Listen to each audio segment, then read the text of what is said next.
Assalamualaikum warahmatullahi wabarakatuh. Waalaikumsalam warahmatullahi wabarakatuh. Kembali lagi bersama saya Bapak Yusuf Wibowo Febrianto. Di sini saya akan mengajarkan materi mengenai kebugaran jasmani, khususnya dengan materi subbab komposisi tubuh. Jadi di sini nanti Bapak akan memberikan bagaimana sih pembelajaran pada pagi hari ini, khususnya tentunya untuk pembelajaran komposisi tubuh pada kebugaran jasmani. Jadi nanti untuk yang pertama Bapak akan menjelaskan apa itu komposisi tubuh itu sendiri. Nah, setelah itu nanti akan Bapak membagikan kepada kalian materi-materi apa yang harus kalian pelajari sendiri. Lalu nanti setelah itu kalian harus mempresentasikan materi yang sudah Bapak berikan. Nanti Bapak akan memberikan waktu sekitar 10 menit untuk kalian bisa mempelajari materi-materi sendiri yang diberikan oleh Bapak. Mungkin itu saja. Setelah itu nanti ada semacam penilaian dari Bapak, karena nanti Bapak akan mencoba mengecek atau istilahnya Bapak akan membuat ulangan secara langsung itu dengan cara wawancara lisan. Karena untuk apa? Untuk melihat apakah siswa-siswa pada pagi hari ini mendengarkan penjelasan dari Bapak dan teman Anda itu sendiri. Dimengerti teman-teman? Dimengerti anak-anak? Mengerti, Pak. Oke, mungkin tanpa berlama-lama Bapak akan langsung saja men-share screen terlebih dahulu PPT yang akan Bapak ajarkan pada pagi hari ini.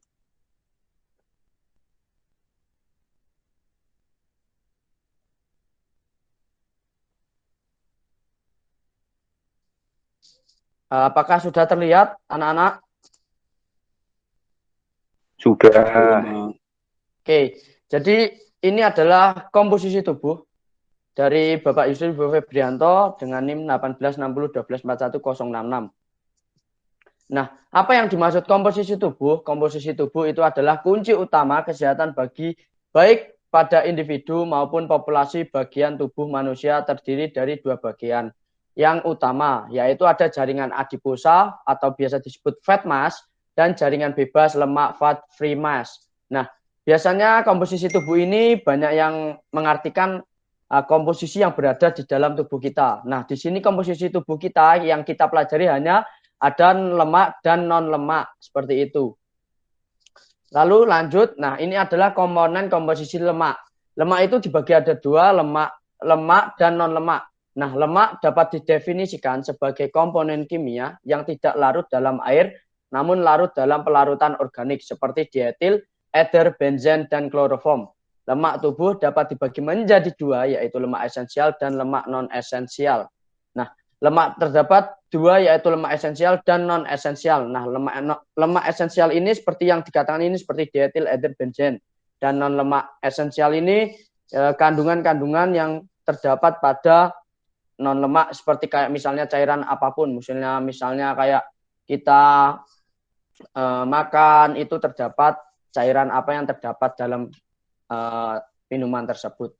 Lalu ada yang non lemak. Non lemak ini adalah komponen penyusun tubuh, terdiri biasanya dari protein, mineral, ada air dan glikogen. Nah, pada tubuh kita itu air itu memiliki jumlah paling banyak, sekitar 60% dari total massa tubuh. Dalam tubuh manusia, air itu terdistribusi menjadi kompartemen intraseluler dan ekstraseluler seperti itu. Oke, nah ini faktor yang mempengaruhi komposisi tubuh.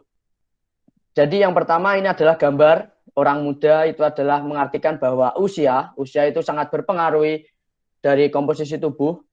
Lalu ada jenis kelamin, ini adalah jenis kelamin mungkin bisa mengartikan wanita dan pria. Jadi setiap kondisi tubuh pria dan wanita itu adalah berbeda komposisi tubuhnya. Biasanya pria itu lebih banyak komposisi tubuhnya karena pria dilihat dari mungkin makannya, geraknya, lebih aktifnya itu pada pria, jenis kelamin pria. Lalu ada nutrisi. Nutrisi ini sangat juga berpengaruh pada komposisi tubuh.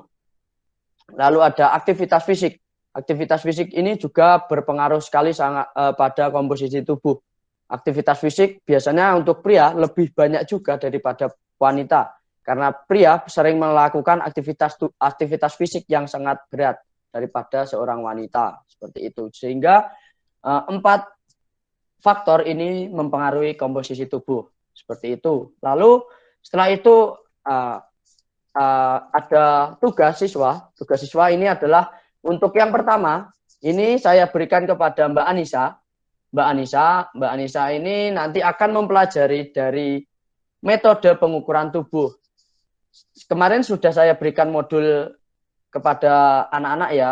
Jadi itu adalah di modul itu terdapat semua ini. Jadi ada 5. Untuk hari ini yang tidak masuk siapa ya? Boleh tanya anak-anak?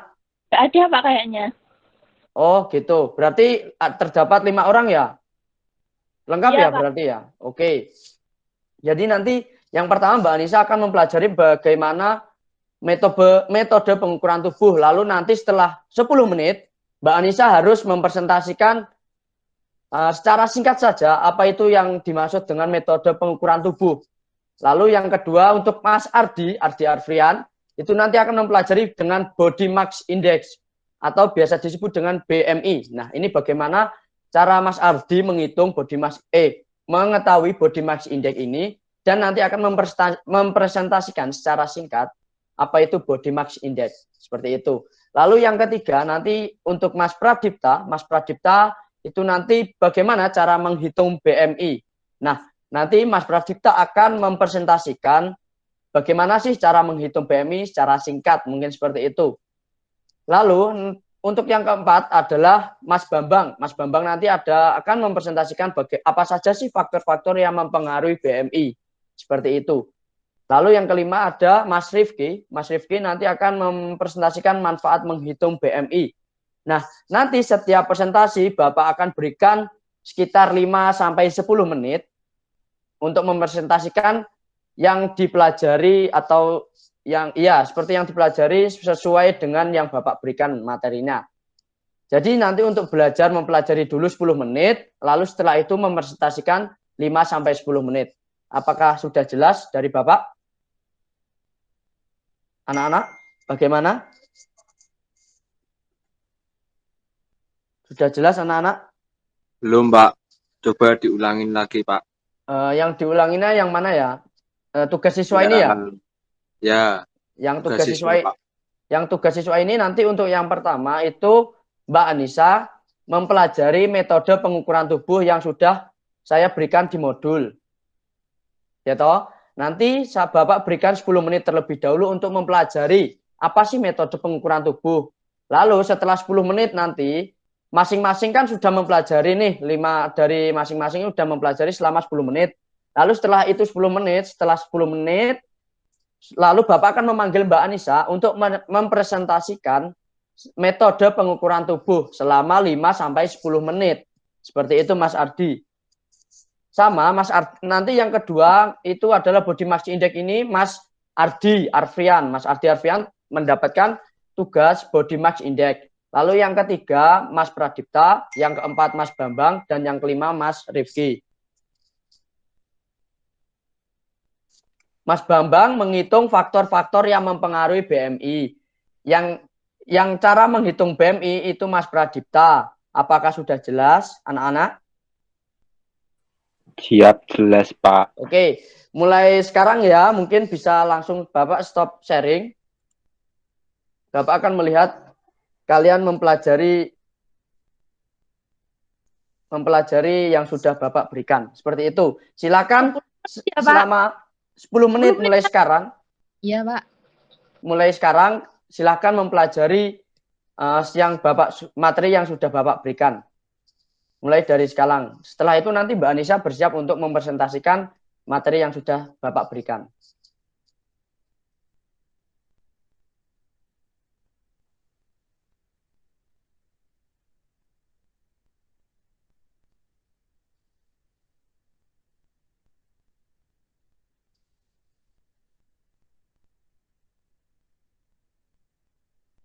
Sudah 10 menit belum, Pak? Belum, Mas Ardi. Bentar, sabar Mas Ardi. Bisa on cam teman-teman sebentar. Oke. Oke, siap, bagus. Mas Rifki sudah jelas ya Mas Rifki ya? Mendapat materi apa Jelas, Mas jelas. Rifki? Oke, Oh siap, gitu. bagus. Oke. Mas Rifki, Ya. manfaat ya Mas Rifki Oh mendapatkan ya, manfaat menghitung BMI. manfaat. Ya, Iya, maksudnya. manfaat. Seperti itu, bagus.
Jika terdapat kendala, bisa langsung menanyai Bapak ya, Nana.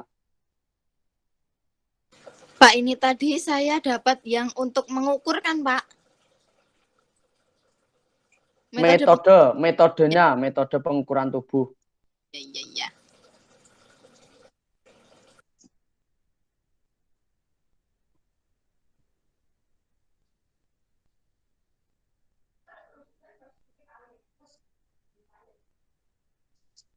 Bentar lagi sudah selesai ya anak-anak ya.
Oke, silakan Mbak Anissa mempresentasikan apa yang sudah dipelajari dari.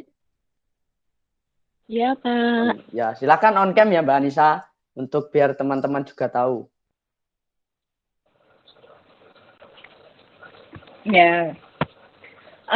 Untuk mengukur metode pengukuran Pengukuran komposisi tubuh. ya itu sebenarnya ada beragam teknik, mulai dari uji lapangan sampai kalau uji lapangan itu menggunakan kalkulator atau pita pengukur. dapat juga dengan pemeriksaan lanjutan yang dilakukan di laboratorium. Metode umum untuk mengeksploitasi tingkat adipositas meliputi indeks massa tubuh atau BMI, lingkar pinggang, lipatan kulit, analisis impedensi bioelektrik, dan juga BOD, POD. Ada juga 2 teknik yang tidak dapat mengukur presentase lemak tubuh tetapi bermanfaat adalah BMI dan lingkar pinggang. BMI ini digunakan untuk mengukur berat badan relatif dengan tinggi badan dan dihitung dengan membagi berat badan dalam satuan kilogram. Terus menurut tinggi badan dalam satuan sebentar Pak. Ya. Menurut tinggi badan dalam satuan meter persegi atau kilogram meter persegi. BMI bernilai 25 atau lebih tinggi dikelompokkan sebagai kelebihan berat badan. Sedangkan untuk BMI bernilai 30 atau lebih tinggi dikategorikan sebagai obesitas. Meskipun BMI dapat memberikan gambaran umum tentang risiko kesehatan terkait obesitas, BMI tidak dapat memberikan rincian tentang komposisi berat tersebut. Terus, pengukuran lingkar pinggang memberikan gambaran tentang risiko penyakit terkait obesitas berdasarkan lokasi lemak yang berlebih. Lingkar pinggang dapat diukur menggunakan pita pengukur di sekitar bagian pinggang terkecil ketika berdiri dengan rileks. Lingkar pinggang ideal untuk perempuan adalah 40 inch, untuk laki-laki 35 inch. Sebentar. Perempuan Kebalik Mbak Anissa. 40 adalah untuk laki-laki. Dan 35 itu untuk perempuan. Oke, cukup Mbak Anissa. Jadi kalau Bapak ringkas, metode pengukuran tubuh itu adalah biasanya digunakan untuk mengukur tubuh kalian itu apakah obesitas atau melebihi dari kapasitas tubuh kalian. Yang dilihat bisa digunakan dengan cara BMI tadi. Nah, seperti itu. Jadi apa sih gunanya kita mengukur badan itu? Ya seperti itu, biar mengetahui apakah tubuh kita ini kelebihan lemak atau tidak. Seperti itu ya Mbak Anissa. Oke, terima kasih Mbak Anissa atas presentasinya. Selanjutnya Mas Ardi Arfrian, silahkan Mas Ardi, apa yang sudah didapatkan dari dipelajari pada pagi hari ini. Silahkan Mas Ardi. Baik Pak. Oke. Mohon izin presentasikan ya teman-teman. Nanti ya, kalau Mas, ada yang kurang boleh ditambahin. Oke, siap. Di sini saya dapat data body mass index ya, atau biasa disingkat BMI. Ya. Nah, BMI merupakan ukuran yang digunakan untuk menilai proporsionalitas perbandingan antara tinggi dan berat seseorang. Body mass index merupakan teknik untuk menghitung indeks berat badan sehingga dapat diketahui kategori tubuh kita, apakah tergolong dengan kurus, normal, atau malah obesitas, kegemukan. Formula yang digunakan untuk menghitung BMI ini sudah dikembangkan selama lebih dari 100 tahun yang lalu oleh seorang ahli matematika asal Belgia, yaitu Lambert Adolphe Quetelet. Untuk menghitung BMI dibutuhkan 2 ukuran, yaitu berat dan tinggi badan. Untuk menghitung BMI menggunakan satuan metrik berat badan untuk kilogram dibagi dengan 3 badan tinggi badan dalam satuan meter. Sedangkan untuk mengkalkulasikan BMI dalam suatu imperal, berat dalam pounds dibagi dengan tinggi badan dalam inci, kemudian dikali 703. Mungkin Oh, itu saja, Bapak. oke, terima Sebelum kasih Mas dilanjut, Abdi. Itu adalah seputar BMI.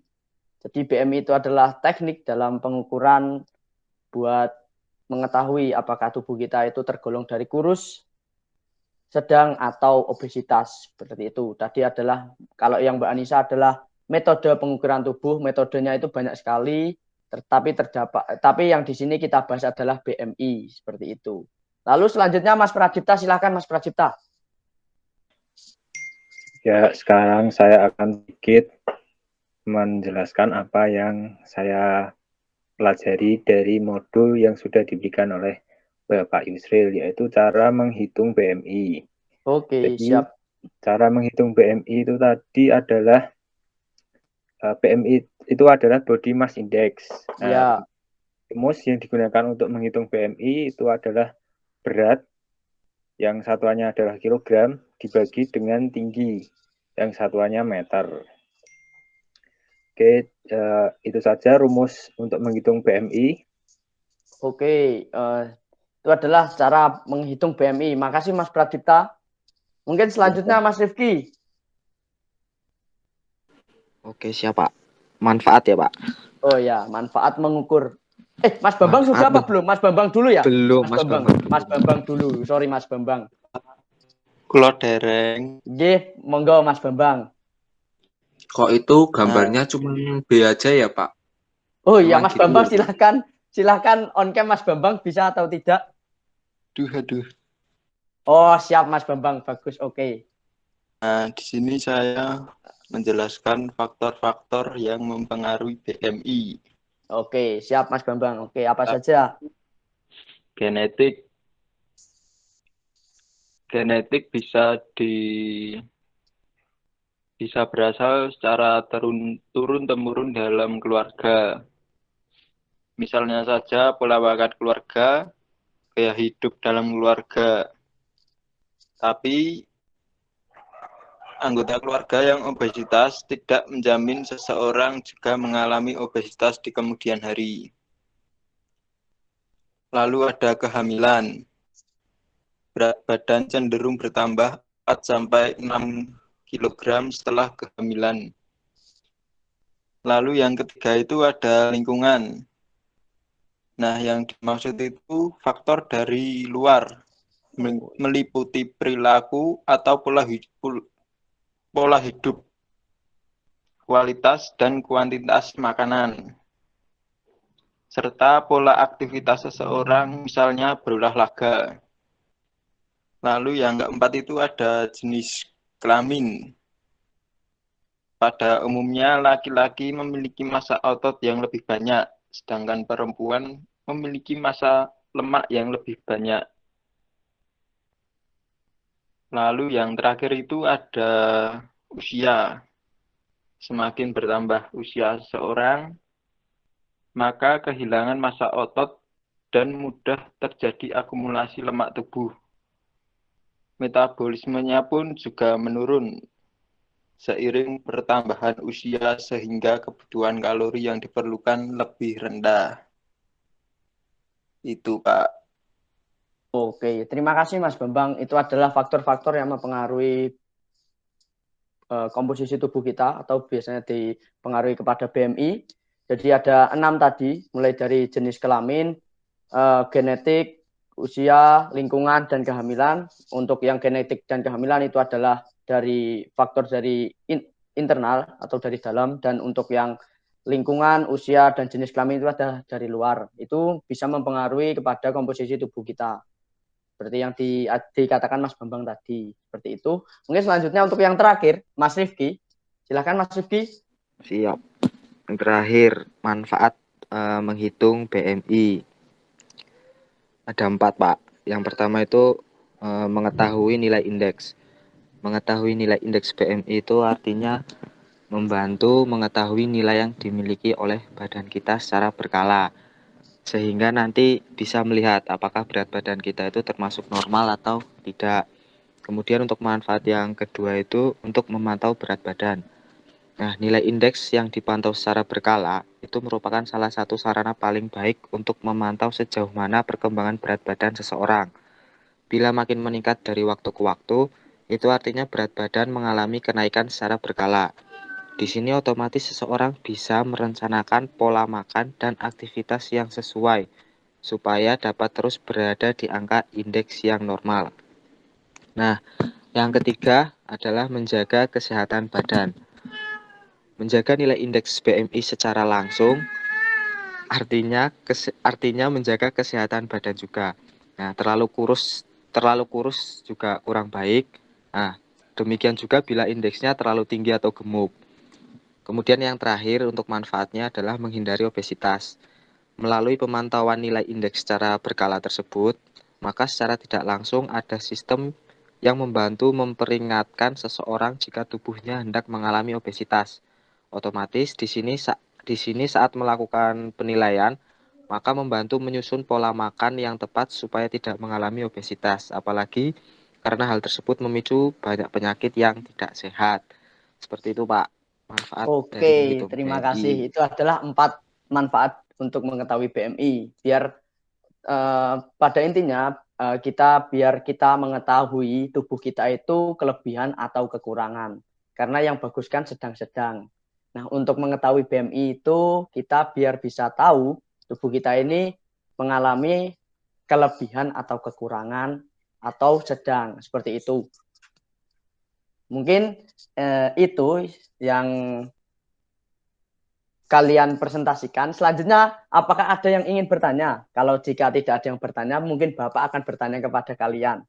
Sebagai penilaian untuk pembelajaran pada pagi hari ini. Seperti itu, oke? Seperti yang sudah Bapak katakan di awal tadi. Ada yang ingin bertanya? Oke, tidak ada ya. Sekarang Bapak akan memilih seseorang untuk menjawab pertanyaan Bapak. Silahkan Mbak Anissa. Coba sebutkan manfaat untuk mengetahui BMI tadi. Apa ya, Pak? Apa ya? Silahkan Mbak Anissa. Tadi kan sudah dipresentasikan oleh Mas Rifki. Apakah Mbak Anissa mendengarkan atau tidak? Manfaat BMI. Bentar, Pak. Izin Manfaat apa? menjawab, Pak. Oh, silakan. Mbak Anissa bisa menjawab atau tidak? Karena ini juga mempengaruhi penilaian juga nanti. Bentar Mas Ardi, mungkin Mbak Anissa akan menjawab terlebih Pertama, dahulu. untuk Nanti setelah itu nilai indeks. Mas Ardi akan membantu. Aduh. Ya Silakan udah, Mbak Anissa. monggo, Mbak Anissa. Halo Mbak Anissa. Pak. Ya. Pak Yusri. Ya. Manfaat BMI itu pertama untuk mengetahui nilai indeks, dan yang kedua berat badan, ketiga menjaga kesehatan badan, terus yang keempat menghindari obesitas. Ya, benar sekali. Benar sekali Mbak Anissa. Sayang sekali Mas Ardi.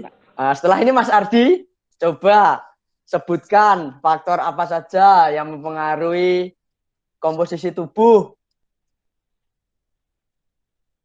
Silakan Mas Ardi menjawab. Boleh diulangi, Pak? Faktor-faktor yang mempengaruhi BMI. Faktor apa saja yang mempengaruhi BMI? Silakan Mas Ardi. Baik, Pak. Kalau ada salah, mohon koreksi, Pak. Ya, nanti saya koreksi. Yang pertama, lingkungan, Mbak. Oke, benar. Yang kedua, usia. Oke, benar. Yang ketiga, jenis kelamin. Oke. Yang keempat, kehamilan. Ya. Yang kelima, genetik. Ya, bukan, Pak? Benar. Baik. Terima kasih, Pak. Oke. Benar sekali ya, Mas Ardi. 5 faktor yang mempengaruhi genetik. Nah, sekarang, Mas Bambang. Bagaimana cara menghitung BMI, Mas Bambang? Coba. Halo, Mas Bambang. Wait, Pak. Sebentar. Ya. Berat dibagi tinggi, Pak. Oke, benar sekali. Dengan satuan berat apa? Tinggi apa? Berat tuh kilo. Oke, Kalau tinggi meter. meter. Oke, benar, meter persegi. Nah, sekarang Mas Rifki, coba sebutkan apa yang dimaksud BMI itu sendiri. Yang dimaksud BMI. BMI itu merupakan ukuran yang digunakan untuk menilai proporsionalitas perbandingan antara tinggi dan berat seseorang, Pak. Oke, bagus, benar Mas Rifki. Dan yang terakhir, Mas Pradipta ya, Mas Pradipta. Ya, Pak. Bagaimana metode pengukuran komposisi tubuh tadi yang sudah dijelaskan oleh Mbak Anissa Devi? Sebentar, Pak. Saya ingat-ingat dulu ya, Pak. Ya, metodenya apa saja mungkin? Metode umum untuk mengeksplorasi tingkat apositas meliputi indeks massa tubuh atau BMI, lingkar pinggang, lipatan kulit, analisis impedansi bioelektrik, dan BOD-POD. Itu bukan, Pak?